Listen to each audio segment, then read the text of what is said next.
What's going on, guys, and welcome to today's video. And today we are going to try to do a one-day build here on this brand new Tuscadero 4xe Rubicon.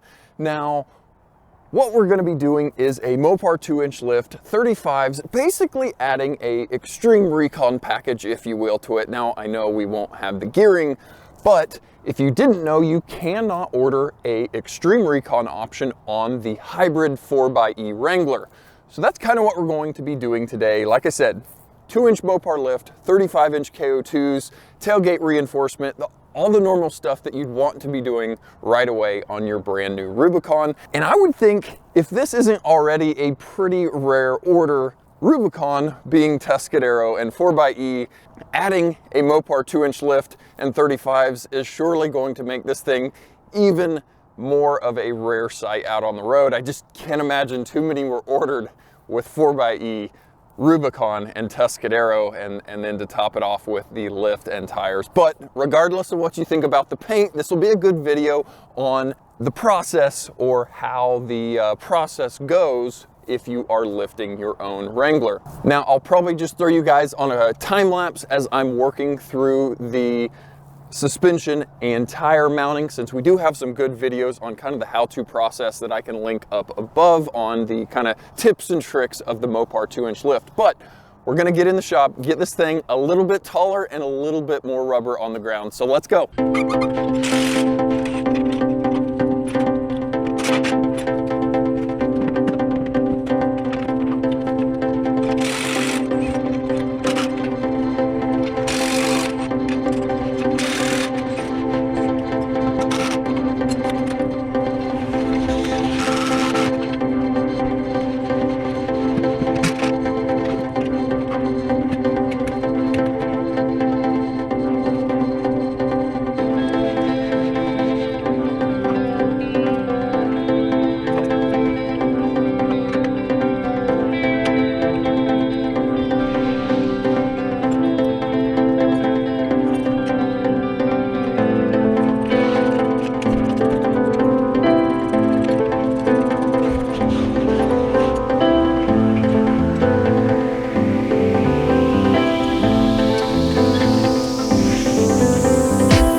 now that we've got the lift on, I thought I would talk to you about what tires I selected for this thing. Now here are the stock 33-inch tall BFG KO2s that come on any Rubicon, and if you look, we are a load range C.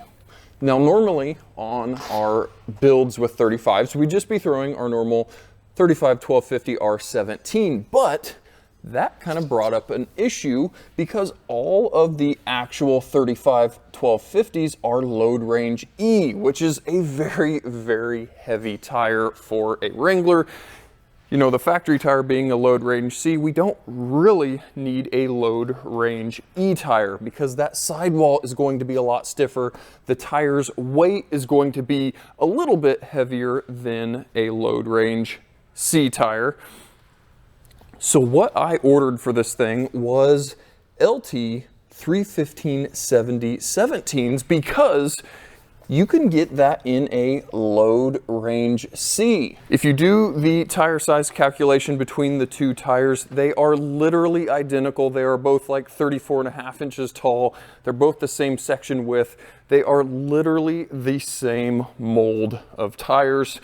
One just is stamped with an American inch size and the other one is metric. But the big thing was dropping from the big heavy load range E down to load range C. So we've got a softer sidewall. We have about 5 pounds of weight savings going down to the C's versus the big heavy E's. And now, no, normally 5 pounds isn't going to make a big difference, but since this is specifically going on a 4xe hybrid, I figured every little bit of weight off of this thing would help its hybrid drivetrain move down the road and maybe get slightly better fuel economy. Because if we take that 5 pounds per tire times all of them on the vehicle, that's 25 extra pounds of weight that the thing's lugging down the road.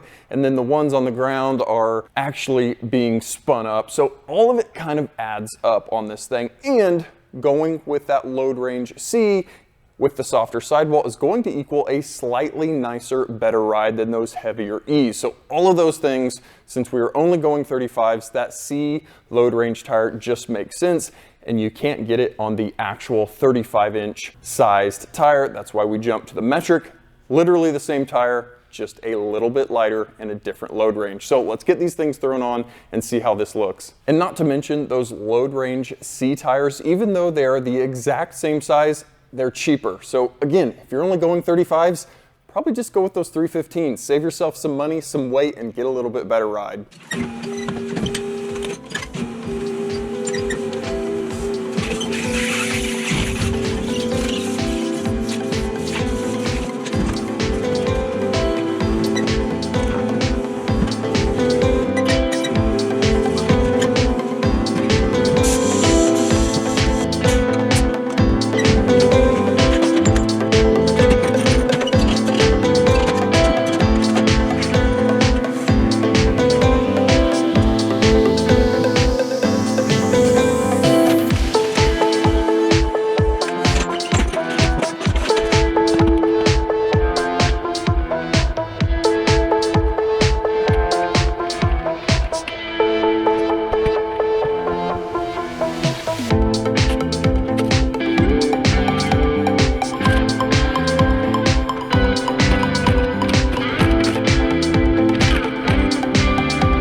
Well guys, we got everything finished up, from the lift to the tires to the front bumper. We pulled those end caps off, and the rear tailgate reinforcement and tire carrier bracket. So we'll do a quick walk around and get this thing out on the road and see how it feels. So obviously we've got our Mopar 2-inch lift with our awesome Fox shocks.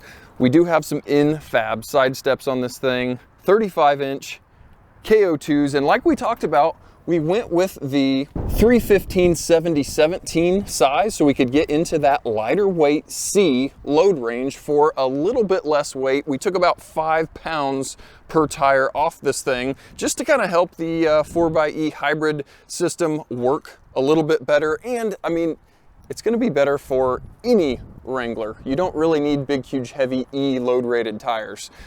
Now we did pull those bumper end caps off on the front bumper, which just gives you the cool stubby off-road front bumper look. And coming around to the back, obviously we threw that tire carrier and tailgate reinforcement bracket on there to get that big 35 moved up and to help support that tailgate hinge so you don't have even more weight bending and bowing on this thing. But it looks really, really good. It looks like a Extreme Recon now, 35s with that lift. So let's take it out and drive it and see how the 4xe drivetrain likes 35s going down the road. So guys, taking off here in the 4xe, and if you haven't been in one, and you probably haven't, they're still kind of rare, there are 3 drive modes on a 4xe. Now they all default into the hybrid mode, which is just the normal operation. It's going to try to utilize the electric energy and the gasoline engine for best fuel economy. Now the next mode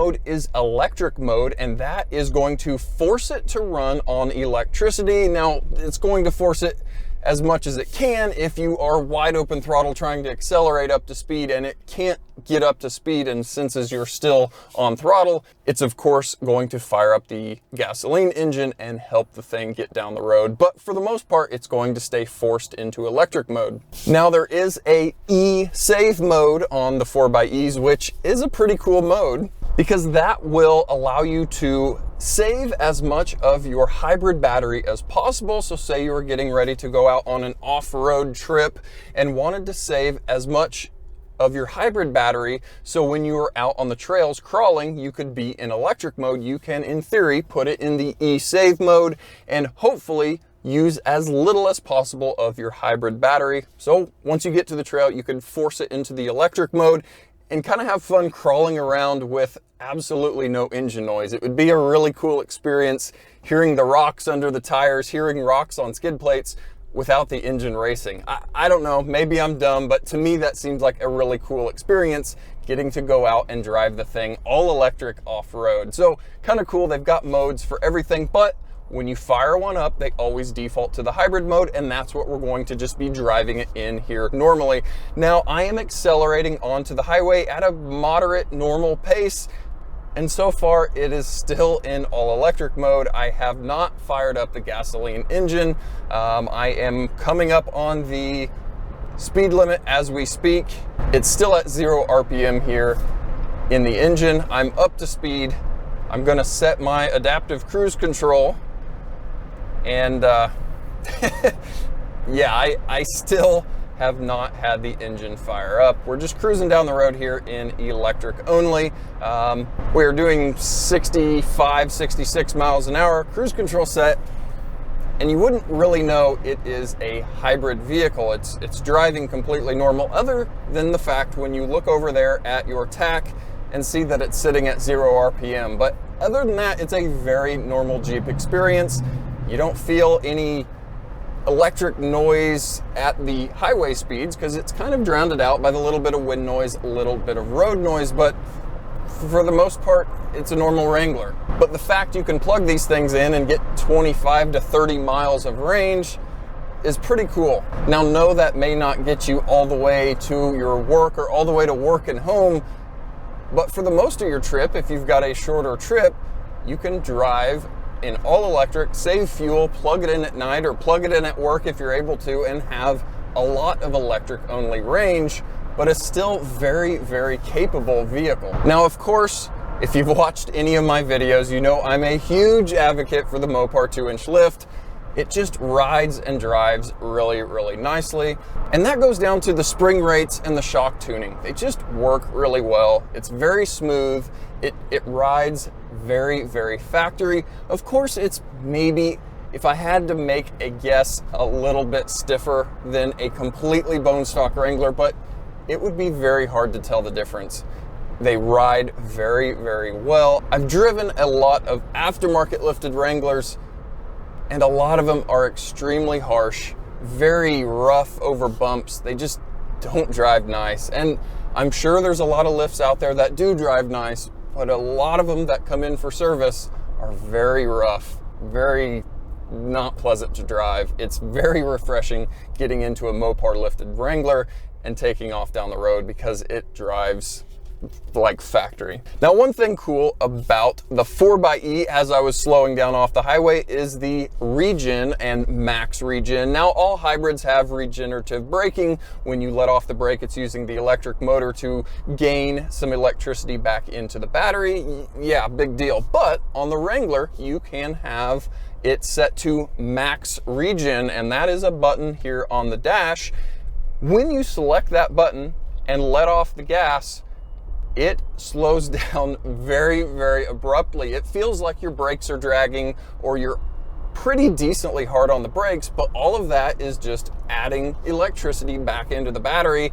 It's kind of a cool thing. If you could learn to drive with it and learn your stopping distances, you could probably, most of the time, not even use brakes, obviously up until the very end of your stop, but it would be kind of cool to get used to one of these, driving it, and feel how good you could get with that max regen on A, adding some electricity back into the battery, and B, not even hardly using your brakes. So it's a really cool package. Now, yes, there's a lot going on under the hood, under the vehicle, under the back seat on a 4xe, and only time will tell. Will we have issues with these things? Will they be great?